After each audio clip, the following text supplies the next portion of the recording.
So you prosecute civilly Donald Trump for financial fraud, essentially, get this historic $450 million judgment against him, and he comes after you for essentially some form of financial fraud. Donald Trump is on a revenge tour, and he finally got up to the J's. I will not bow. I will not break. I will not bend.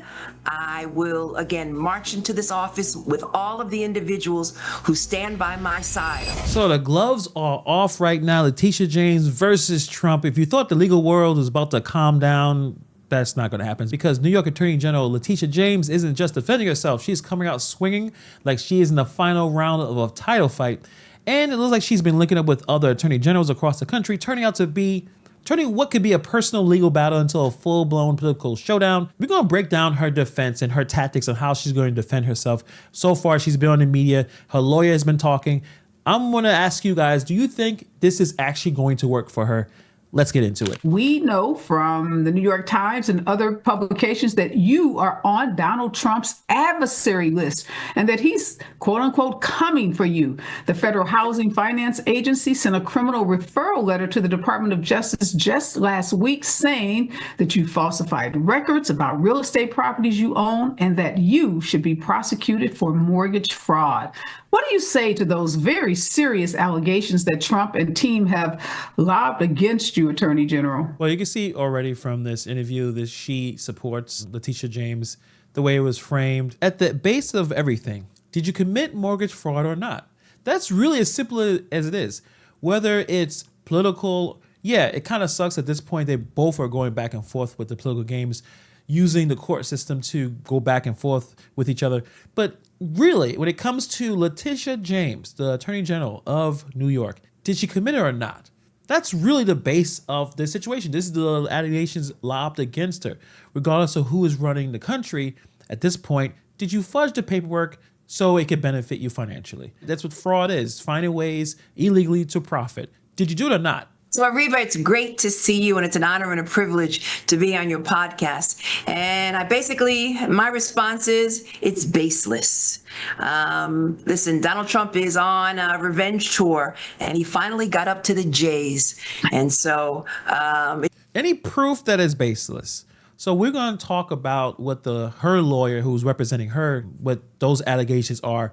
But you got to have proof. Where is the proof that it's baseless? Any proof that is truly baseless, like this is not true. And it's interesting because she's a lawyer. It's either no, none of this is true because A, B, and C. I didn't try to find ways to finesse the government for these mortgages that I'm doing. It didn't happen. I did not finesse anybody. It's a lie. It's a blatant lie. We mean baseless. But I don't understand this lawyer language sometimes. I feel like they're trying to say things without saying things. But let's continue. It's my time. And so the allegations are baseless. I'm not going to litigate them. I'm not going to litigate them. By providing any evidence, paperwork, that what they are saying, the other side, the Department of Justice that are investigating you, is not true, you need to provide that. You mean not litigating anything. It's either did you commit the fraud or you did. I may say that several times in this video right here. Did you commit fraud or not? It's pretty easy to explain if you didn't do it. In the media, we will respond at the appropriate time and the appropriate fashion. I just want all of you to know that I, again, stand up each and every day to defend the rule of law and the Constitution and to do my job without fear and or without favor. We will. Also, you are a political figure too. This is a politician's job.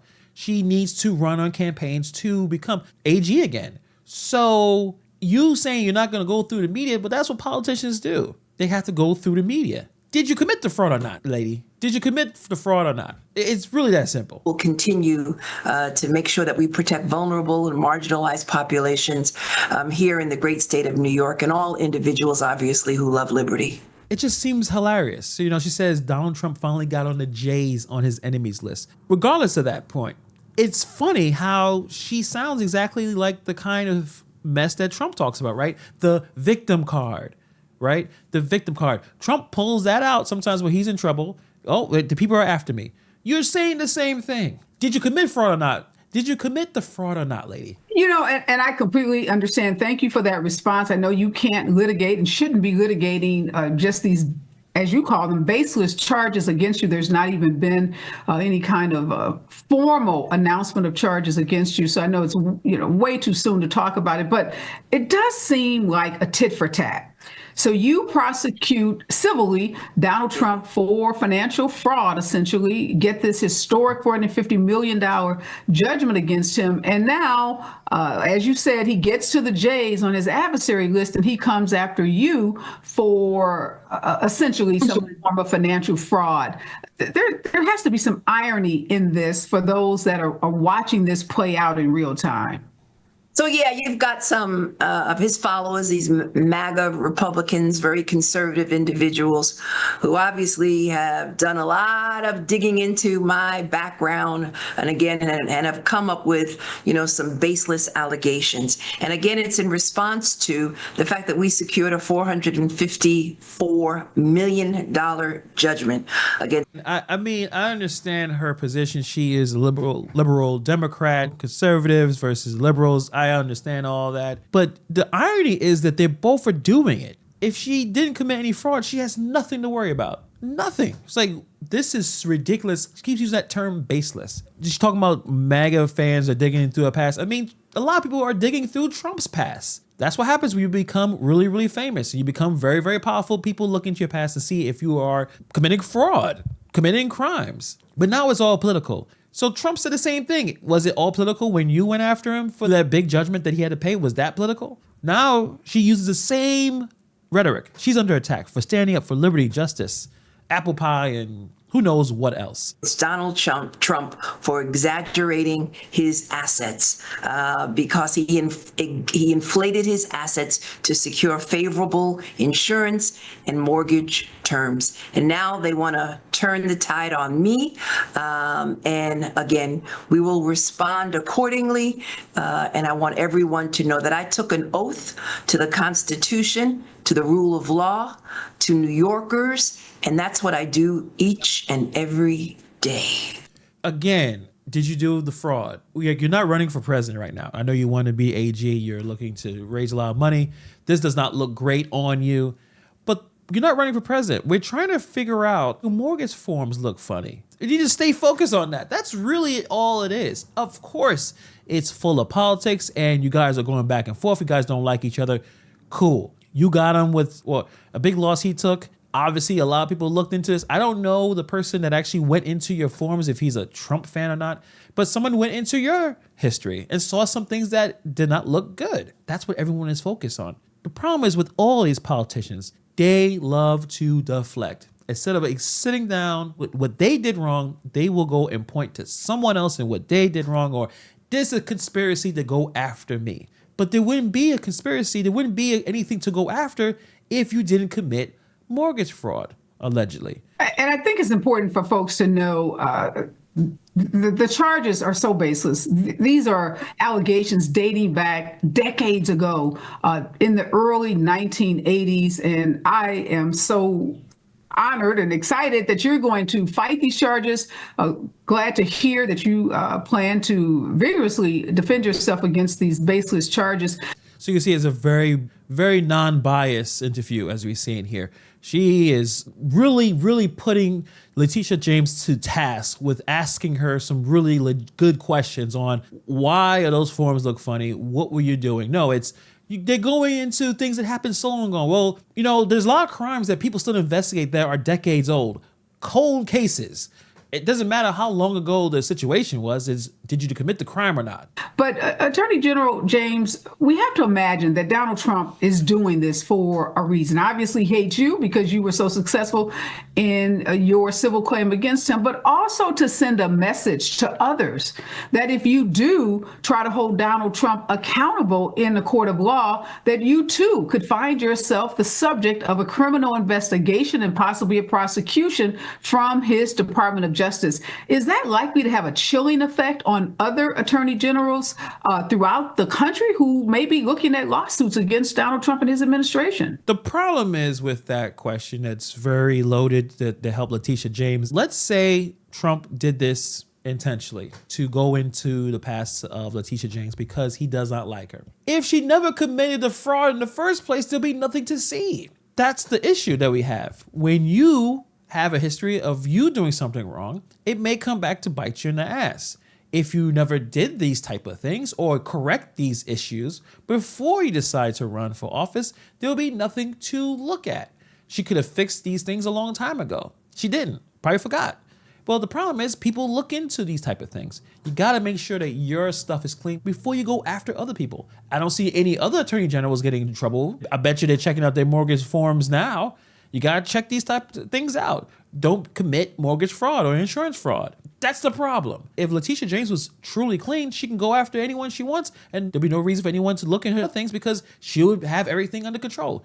But she doesn't. That's why there's this issue right now where she could potentially get herself in a lot of trouble. So I'm happy to be a part of a coalition of attorneys general who have been taking action against Donald Trump, all of his executive orders. These group of attorneys general span the nation. And prior to his election, we prepared for this moment. We analyzed Project 2025. We looked at jurisdiction. We looked at venue. We looked at standing. We looked at causes of action. And we were ready, which is why on day one, when he filed his first executive order challenging birthright citizenship, we were ready. And we've been ready ever since. And under my leadership, we have filed close to 12 lawsuits and filed a number of amicus briefs challenging this administration. So yes, it does have a chilling effect, not only on attorneys, but it has a chilling effect on a number of institutions. You've seen that Donald Trump has gone after law firms. He's gone after university. He's gone after colleges. He's gone after a journalist. He's gone after, not-for-profit. And it's, again, this chilling effect. It's an attempt to basically reorganize government. It's an attempt to consolidate power in the hands of one man. It's an attempt, again, to ignore the Constitution, to ignore the First Amendment, the right to free speech, the right to due process. And it ignores the fact that he does not have the right to basically write legislation by signing an executive order and or freezing funds for major organizations and agencies all throughout this country. That's why we are fighting back. This is a political thing. It's politics. And as much as they can go back and forth, be honest, I don't really care that much. She's pulling the being targeted by Trump is her badge of honor. So this is politics. So she's, even despite the fact that she's under investigation, is still politicking as the Democrats and Republicans go back and forth on each other. But you're under investigation. There aren't any other Democrat attorney generals, as far as I know, under investigation. Imagine being pulled over by a cop for speeding, and you're telling the cop, this ticket is a badge of honor because I stand for justice. It's like, good luck with that. That doesn't make a whole lot of sense. And this is the moment where you could be dropping some documents, some timelines, some real hard, cold facts, and she's just dropping slogans. I mean, I could watch this on CNN, MSNBC. I can check this out online where the Republicans have their say and the Democrats have their say. They have their speeches. This is not a real interview. This is just her reciting the lines that she has said already. And it's her friend or a colleague right here that's able to have her speak and make it seem like she's fighting for justice instead of explaining why are those mortgage forms look so funny. That's it. That's really all there is to talk. You have been accused of fraud. What happened? So right now, Letitia James is facing a federal criminal referral accusing her of mortgage fraud. She's mistakenly listed a Virginia property as her primary residence when it wasn't, because she's here in New York. And then also the whole issue with her putting her father as married. That was actually a little weird.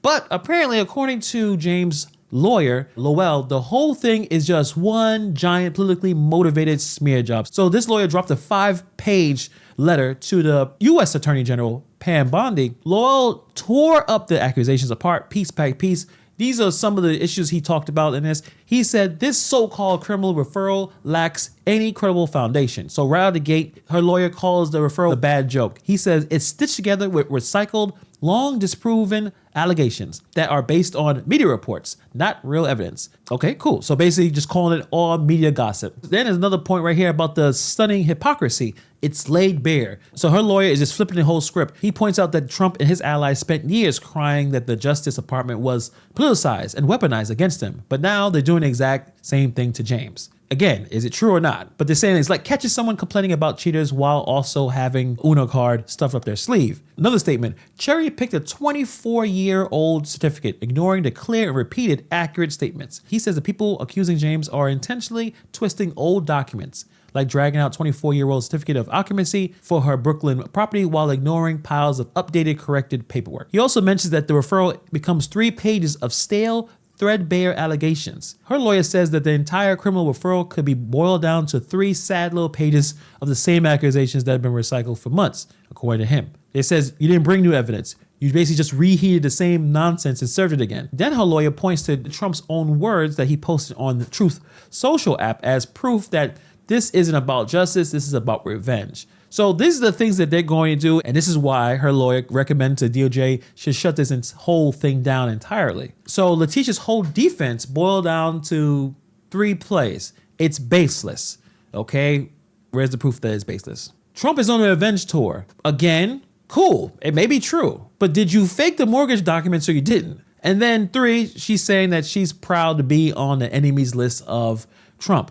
But being petty isn't a legal strategy. It's either you did it or you didn't do it. But here's the deal. If Pam Bondi, the U.S. Attorney General, decides to press forward, it will drag Letitia James into a brutal legal cage match that could probably either define her career or maybe destroy it.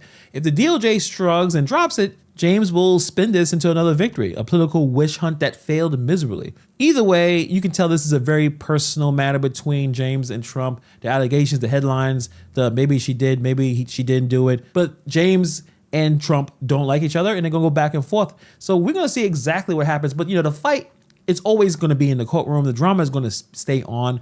Let me know what you guys think about the situation. Do you believe in Letitia James' defense, or you think that she is full of crap? Let me know in the comments below. Thank you for taking time to watch this video, and I'll see you guys in the next video.